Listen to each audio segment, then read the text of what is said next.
Welcome back, guys. Today we're going to continue our NFL predictions with the New Orleans Saints. And honestly, no team want to be in the position the Saints is. Because last year, the first two games, they looked fine and dandy. But then they lost a couple games in a row. And that's when they decided to fire Dennis Allen. And once injuries took a toll on his team, it was a wrap. Chris Olave, he had a career-threatening concussion again.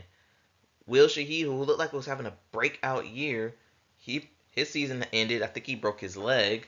And then Derek Carr had a career-ending shoulder injury that will lead to his retirement.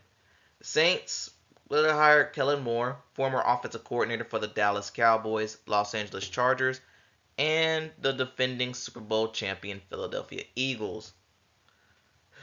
So, for the Saints, they can only go up from here.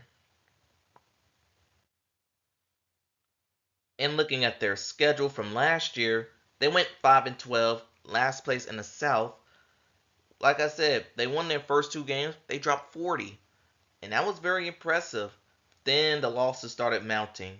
A lot of losses started mounting. And they didn't get another win till after they fired Dennis Allen in Week 10 against the Falcons, where they also beat the Browns. But after the bye week, it was clear as day. The Saints weren't going anywhere. Their last win came against the Giants, but that's because the Giants were just about as bad as they were. But once Derek Carr got hurt, the team just tapped out.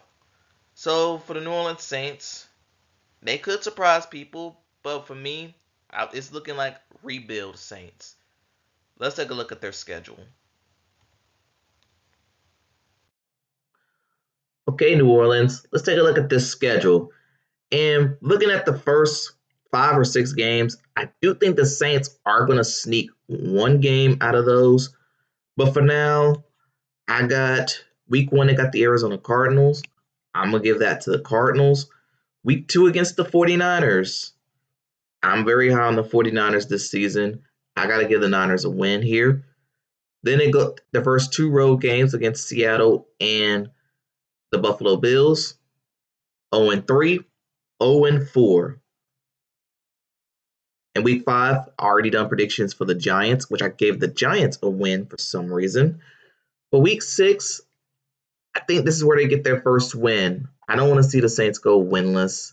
I know they're going to be a bad team, but I think they're going to get a win or two out of this. But the next couple of games, oof. Losing to the Bears. I got them losing to the Bucks. Against the Rams, losing to them too, and losing to the Panthers, which put them at 1-9 at their bye week. But I think Saints fans, they kind of expected this. But week 12 against the Falcons, I think this is where they get their second win of the season. Before they go to Miami, I got the Dolphins winning that. I have them getting swept by the Bucks. Week 15, a Panther team coming off a bye. I got them getting swept by the Carolina Panthers. And week 16 against the Jets. I don't trust the Jets no more. I think the Saints get a third win there before losing to the Titans and losing to the Falcons, which should bring their record up to 3-14. Which means this is not going to be a good year for the Saints. Granted, we all know this, that they're entering year one on a rebuild that should have happened 4 years ago. But anyway, tell me what you think in the comments below. Thanks for watching. Gamble safely, and I'll see you next time.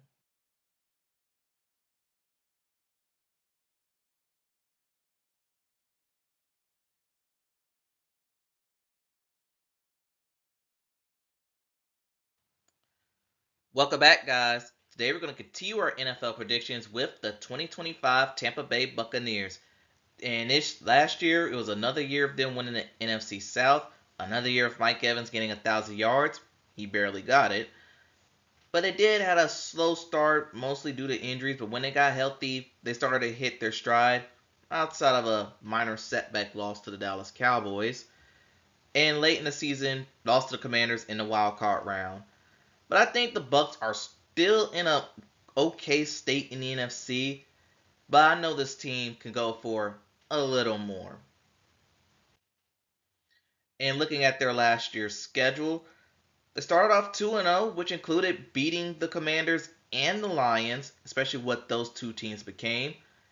And then they lost to the Denver Broncos, but beat the Philadelphia Eagles that Week 4 game. But right around Week 5 to Week 10, this is where the injuries started to pop up. I remember Chris Godwin being out for the year, and that did contribute to a 4-game losing streak. And then but after their bye week, Week 11, when the schedule softened up, they started to play better football.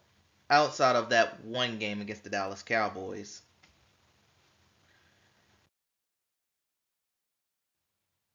And they were able to win the NFC South, but they lost to the Washington Commanders on a last second field goal, which allowed the Commanders to get their first playoff win in what feels like almost 2 decades. But since I think the Bucks are still going to be the Bucks, let's take a look at what I think about their schedule game by game. Okay, Buccaneers, let's take a look at your schedule. And you start off the season with the Week 1 road game against the Falcons. And if this is a Falcon team that's going to be, I think they're going to be slightly better than what they were last year. I mean, they have the talent to do so. But given that the Bucks are pushing for something great, I'm going to give them a rare road win over the Atlanta Falcons. Week 2 against the Houston Texans. That's a Monday night game. I'm going to lean towards the Texans to get that win. Week 3 against the Jets. I don't think really highly of the Jets this year, so I'm going to go ahead and give the Bucks a win there. Week 4 against the Philadelphia Eagles. I'm going to give them a win against the Eagles. Week 5 at Seattle. I think they could get a win at Seattle. Week 6 against the 49ers. A 49er team that I think is going to be better than what people think because of their paper soft schedule. I think they get a win at home for them. That gives them a second Monday night game against the Lions where I think they're going to lose. But I have them beating the Saints on the road Week 8. So before their bye week, things are looking pretty good for the Bucks. Now it's Week 10 and they got to play the New England Patriots. I think they could take care of the Patriots. Week 10. Week 11 they got to go to Buffalo and take on the Bills. I think they lose to the Bills. Week 12, I have against the Rams. That's gonna be a really good game, but I'm gonna go with the Rams in that one. Week 13 against the Cardinals. I think their roster is a little better than the Cardinals. I'm gonna give the Bucks the win there. Week 14, I have them sweeping the New Orleans Saints. Week 15 against the Falcons. I'm gonna have the Falcons get the road win over them. I have them splitting with the Falcons there. I have them splitting with the Panthers, getting a win over. I have them beating them. I have the Bucks beating the Dolphins on the road, and then I have the Bucks beating the Panthers at home. So the record is going to come up to an 11-6, which in the NFC South that should be more than enough for them to get into the playoffs. And again, this might be another quiet year for the Bucks. Another year where the Bucks will probably host a playoff game. But can they get over the hump and beat the elite of the elite? That's going to be the big question. But anyway, tell me what you think in the comments below. Thanks for watching. Gamble safely. And I'll see you next time.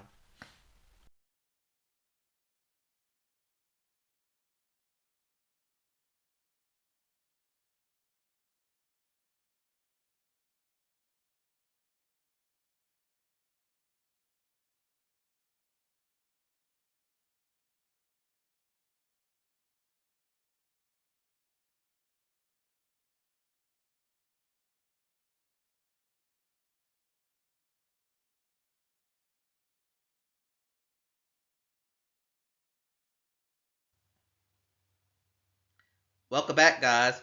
Today we're going to continue our NFL predictions with the Atlanta Falcons. And I thought this Falcon team was going to be better, but yet some things still stayed the same. I mean, Kirk Cousins, he got off to a pretty okay start, but it fizzled out to the point where Michael Penix took the reins for the last 3 games with mostly positive impact. Kyle Pitts, he was about as useful as the G in lasagna. I'm surprised he nor Kirk Cousins got traded as of the making of this video. But one thing that struggled was their defense. particularly the pass rush, in which they finally addressed in the NFL draft. But I feel like the Falcons are in the same boat as were last year. Could they be a surprise team for the upstart Falcons? I mean, the talent's there. They just need to put it together. And looking at their schedule from last year, sure, they lost to the Pittsburgh Steelers week 1, but they beat the Philadelphia Eagles in the last second win in week 2 before losing, albeit they kind of got screwed over against the Chiefs.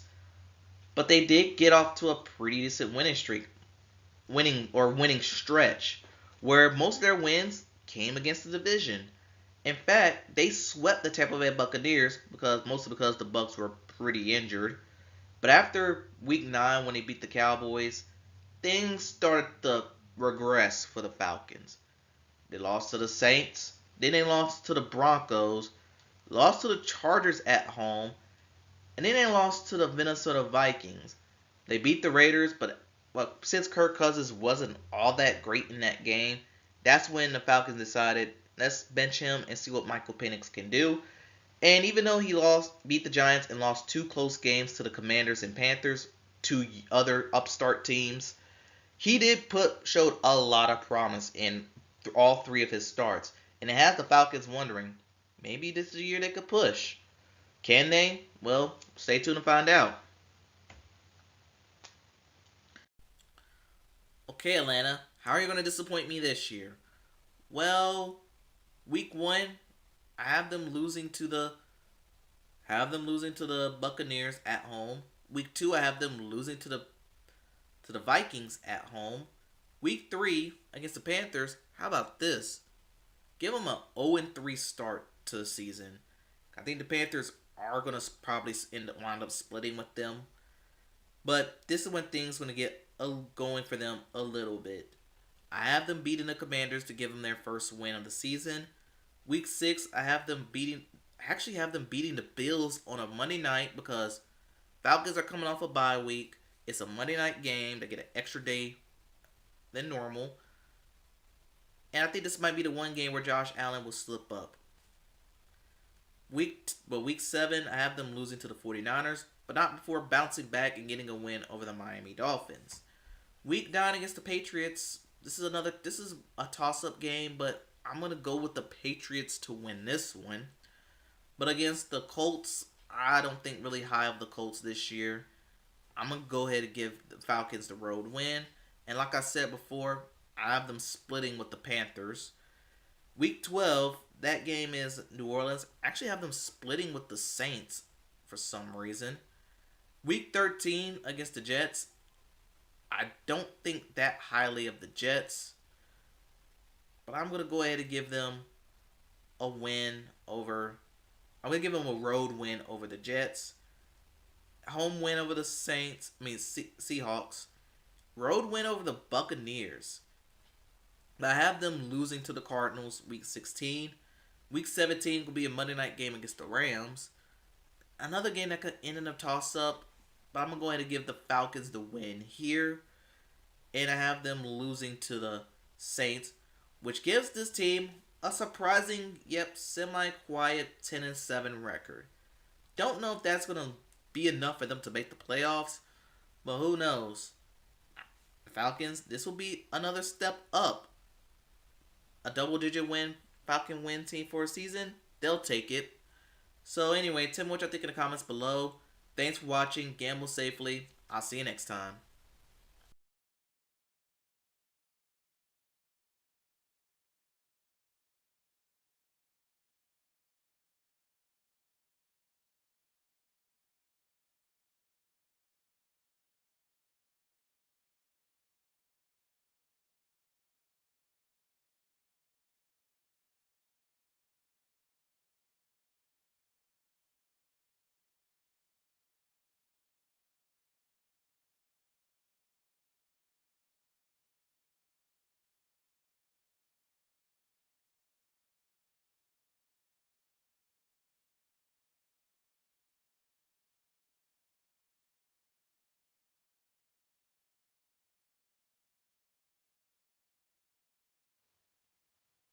Welcome back, guys. Today we're going to continue our NFL predictions with the Carolina Panthers.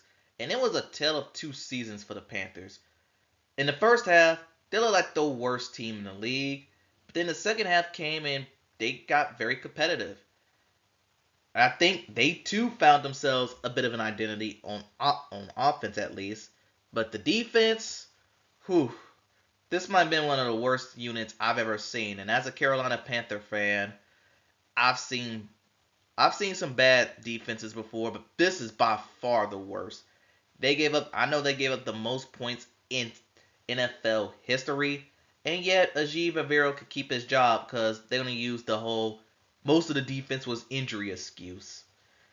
But anyway, the talk of town of this team has been Bryce Young's building off his mini revival. And I think 2025 is going to be a big test to see if he could live up to that or it was just a flash in the pan. And as a Panther fan, I'm very cautious about that. And looking at last year's schedule, like I said, the first two games were utter messes for the Panthers. Lost 47-10 to the Saints. Then they lost 26-3 against the Chargers. Bryce Young was benched at that point, and Andy Dalton played against the Raiders, and they won that game. But afterwards, a decent effort, but not enough showing for the Bengals. Defense played like crap against the Bears. Same could be said for the Falcons, Commanders, and Broncos. Bryce Young returned at that Broncos game. But they didn't got a win over the New Orleans Saints. They came from behind in that one. And they beat the Giants in Munich, Germany, where they did get some help. Where they won that game in overtime. But after their bye week, they got really competitive, except for that one game against the Cowboys where it wasn't really close at all. But people forget that team took the two. Okay, Panthers, let's take a look at this schedule of yours. Week 1, you start off with the Jacksonville Jaguars, your fellow 1995 expansion Jacksonville Jaguars. This game, I will say this is a toss-up, but given that Jacksonville will be at home, it's the first home game of the season, I'm going to give Duval County the win. Week 2 against the Cardinals. This is another game where I think it's going to be pretty interesting to see where this team's at. Both of these teams are pretty young. And I know last year they had a borderline classic of a game that they played. But you know what? I might put my bias aside. This is going to be tough for me to do. I got to give the Cardinals the win here. But week 3 against the Falcons, I do have them winning that. Week 4 against the Patriots, I think this is going to be their first road win of the season. I have them beating the Patriots on the road. Week 5 against the Dolphins, I have them losing at home to them because for some reason the Dolphins have always given this team problems. Week 6 against the Cowboys, they don't match up. This is one team that they do not match up well against. That's why I've given the Cowboys the road game here. I'll end up probably being at that game because my father is a Cowboys fan. Week 7 against the Jets. I'm going to go with the Jets to win this one. This might be one of the rare times where the Jets get a win. Then against the Bills, I have them losing that one. Week 9 against the Packers, losing that one. But beating the Saints, losing to the Falcons, I have them splitting that. Week 12 Monday night game against the 49ers, I actually have them losing that one. Week 13, oh boy. Sorry, I got to give this one to the Rams. In this one, again, sure Bryce Young could do well, but I'm not sold on the defense. But they are going to get a 3-game winning streak against the Saints, Bucks, and Seahawks before losing to the Bucks in the regular season, which puts their record at 6-11, which is again another slight small growth. 6-11 is better than 5-12, yay! But I think the Panthers were expecting a little more than this. And hopefully, now bias aside, they're going 17-0. That's my bias aside. But logistically speaking, they could go anywhere 6-11. I'm being a little cautious, but I can see them going 6-11 to 10 wins. 6 to 10 wins is a good max for the Panthers. I'm going to leave it in the video on that. So tell me what you think in the comments below. Thanks for watching. Gamble safely. I'll see you next time.